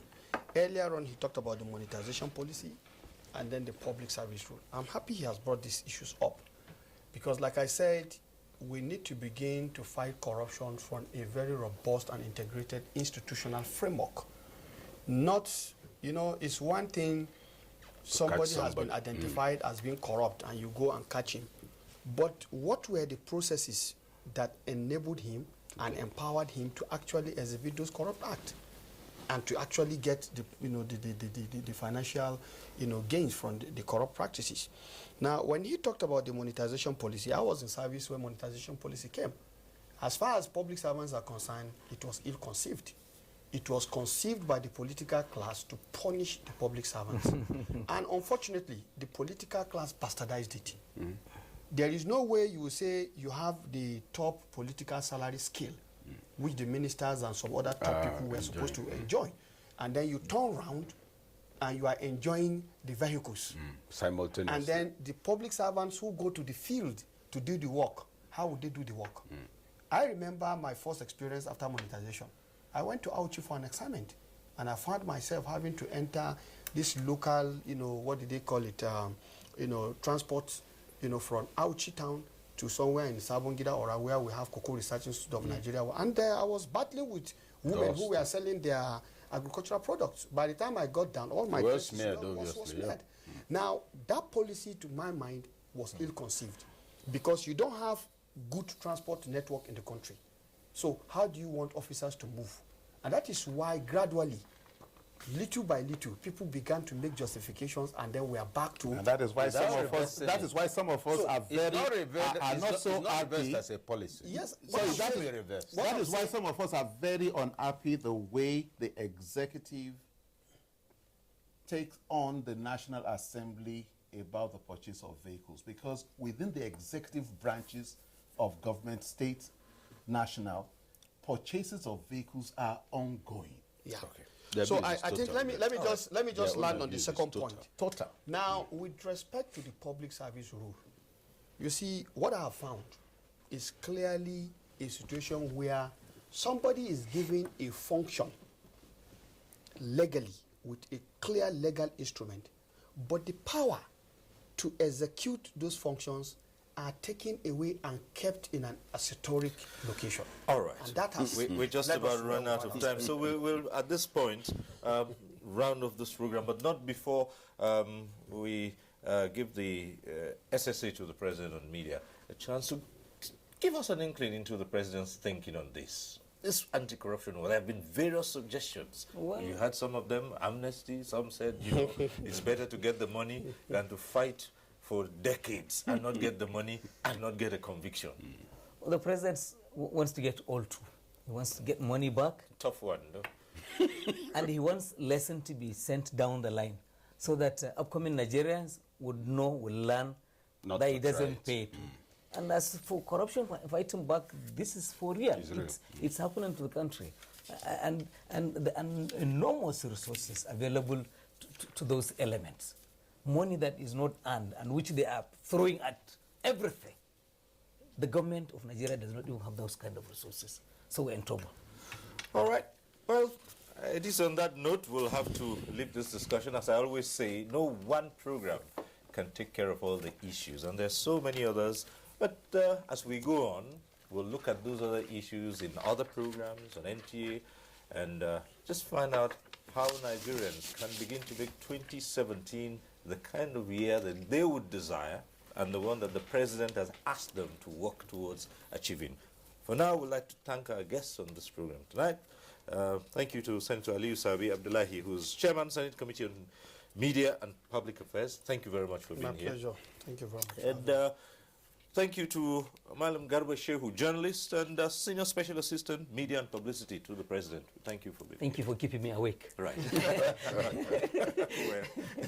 And then Dr. Oke Ikechukwu, Executive Director, Development Academy. It's always a delight to have you join us and share your thoughts with us. My pleasure. Thanks. And same too for Ayokunle Fagbemi, Executive Director, Center for Peace Building and Socioeconomic Resources Development. It's always a delight to have you share your thoughts with us. Thank you very much, Ryan.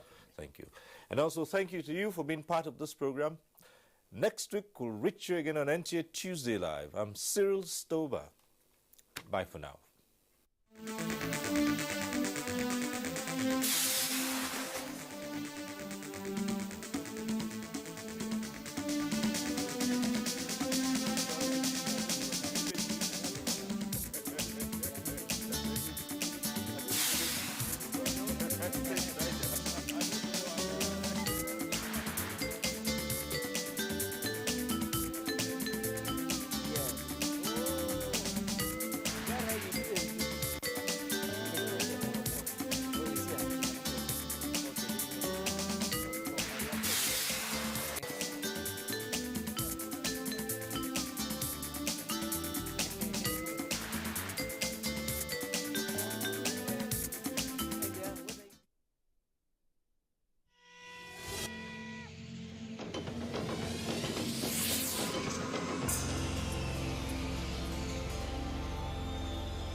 NTA, you can't beat the rich.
Imagine a station where you access information. Think of a station that creates awareness for national development. Imagine a station that prepares you for a bright and greater future. A station for all ages. Documentaries, classroom and television, events coverage, children's programs and variety shows. Always stay tuned to NTA Knowledge on the Star Times platform, channel 359. For partnership, sponsorship and advert placements, contact us on NTA Knowledge. NTA Knowledge, learning to broaden horizon. Information is power. Everyone wants power. So feel powerful with the NTA News mobile app, the one-stop information center. Real news at your fingertip. Be the first to report by uploading first-hand information on the You Report link, and be the first to know by simply clicking on any of the links on the sidebar for headlines, domestic and foreign news, economy, security, politics, sports, and more. Stream live on your smartphone and tablets and stay connected. It's pretty easy. Simply download NTA News app from your Google Play Store and you're good to go. NTA News mobile app, your access to real-time information.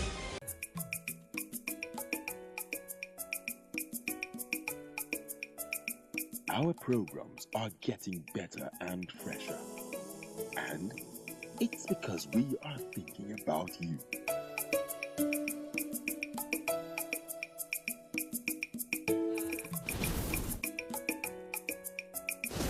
NTA, it's all about you.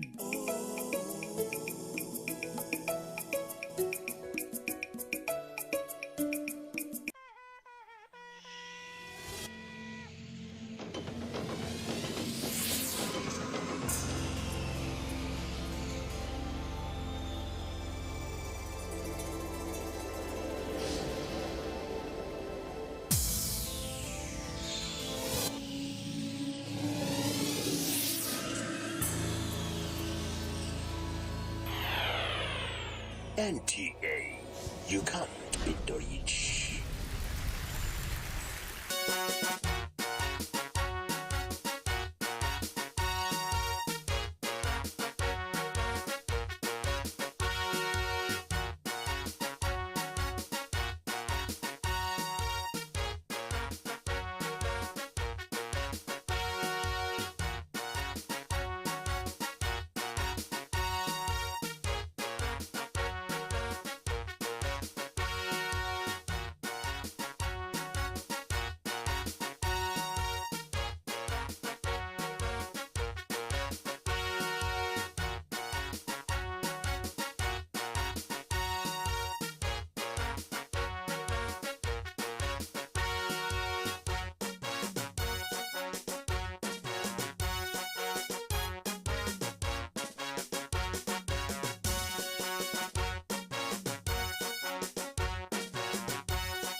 God, I beg you.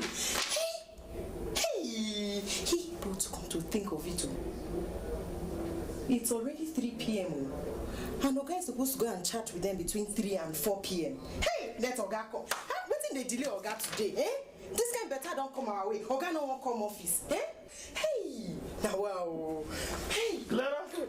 Oga, thank God you are here. Hey. You are so happy. What is he happy? Hey, Oga, something good has come our way. Hey, Oga. Hey, good news? Oga, this is more than good news. Eh? I can't go internet now. I go check the message where you get. Yes. Now go see this message for there. Hey, Oga, thank God say you come. Hypertension nearly take me. Ah, Bego, no. Oga, they say message to Samanja at now we get on party. Correct. Hey, that big, Clara. So I don't go international with that. So everywhere from here to internationally, I'm recognized that I'm the chairman. Now we get a party. The message say we have carefully studied your profiles as a great politician and poultry farmer. Correct. We are interested in doing business with you. Me too, I get interest now. I better link this quickly. Our company, Tokoyo Fabrications, is based in Tokyo, Japan. Okay. Some of the equipment we fabricate includes poultry production equipment with a hatchery that can hatch as much as 1 million-day-old birds daily. Now, wow, that's why at least, Clara, 1 million. Okay, 1 million. At least that one is better than this year portrait I get now. That what are they hatch, they reach 100. You see? Have a quick make I hear the. Okay, then they say with this one now, instead of 1 million, we're gonna get 2 million. Hey, 2 million. Okay. I beg read this make you hear. Okay, before I read, I just want to tell you. You know, say my husband okay. You know, say I may be the breadwinner for my family. Oh, now they won't break for your own house? Yes. It's dry. I just want beg, maybe you feel help so that I will become distributor. No problem. No still pay. Look, Clara. But the one thing I want you to know.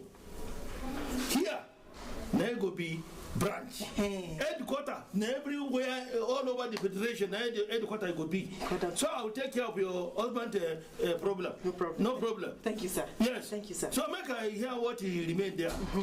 We hope to use your farm as a demonstration farm and a model for the entry of our modern equipment into the Nigerian market. The gate is open. And a model for the entry of our modern equipment in the Nigerian market. If possible, we would like you to be one of our major distributors in Nigeria.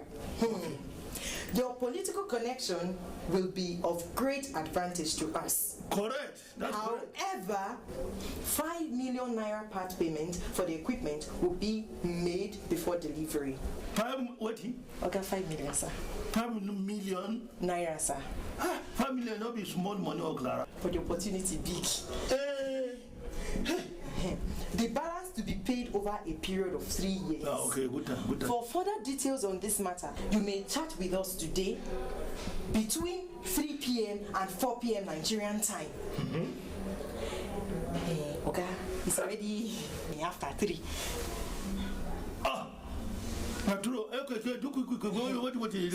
They say, however, if you cannot meet the deadline, you can as well meet our Nigerian representatives on Thursday at Fast Speed Business Center located at 914 Avenue by 2:30 p.m. Thank you. They can say sender equipment unit at tokyofabrications.com. Not be them go thank me, I mean go thank them by thinking good of me. Exactly. You see, no problem. Now, Clara, I have to thank God. Allah done good.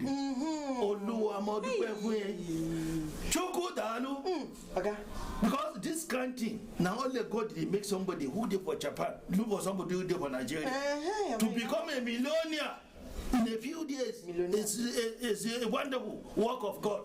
But Clara, make I tell you one thing. No, if I hear this talk anywhere, even liver for God who be my PA, who in the neck be like this ostrich neck. If you dare to tell her this thing,